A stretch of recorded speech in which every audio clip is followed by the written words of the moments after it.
കണ്ണൂർ മട്ടന്നൂരിൽ വാഹനാപകടത്തിൽ 15 പേർക്ക് പരിക്ക്. 19 മൈലിൽ ബസും പിക്കപ്പ് വാനും തമ്മിൽ കൂട്ടിയിടിച്ചാണ് അപകടം. പിക്കപ്പ് ഡ്രൈവറുടെ പരിക്ക് ഗുരുതരമാണ്.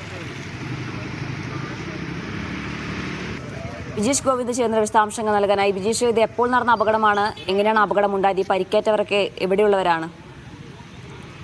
ഇതിപ്പോൾ ഒരു 11:15 കൂടിയാണ് സംഭവിക്കുന്നത്. ഇരിട്ടി ഭാഗത്തുനിന്ന് മട്ടന്നൂരിലേക്ക് വരുന്ന ബസ്സും അതുപോലെ തന്നെ കണ്ണൂർ ഭാഗത്തു നിന്ന് ഇരിട്ടിയിലേക്ക് പോകുമായിരുന്ന പിക്കപ്പ് വാനും തമ്മിലാണ് കൂട്ടിയിടിച്ചത്. ഈ വാനിലുണ്ടായിരുന്ന ഡ്രൈവർക്കാണ് ഇപ്പോൾ ഗുരുതരമായ പരിക്കേറ്റത് എന്നുള്ളതാണ് വിവരം. കർണാടക സ്വദേശിയാണ് ഇയാൾ. ഇരിട്ടിയിൽ നിന്ന് വരുന്ന ബസ് ഓവർടേക്ക് ചെയ്യുന്നതിനിടെ ഈ പിക്കപ്പ് വാനിൽ ഇടിച്ചു എന്നുള്ളതാണ് അവിടെ ഉണ്ടായിരുന്ന ആൾക്കാർ പറയുന്നത്. പിക്കപ്പ് വാനിൽ ഇടിച്ചു, അതിന് പിറകെ വന്ന മറ്റൊരു വാനിലും വണ്ടി ഇടിക്കുകയുണ്ടായി.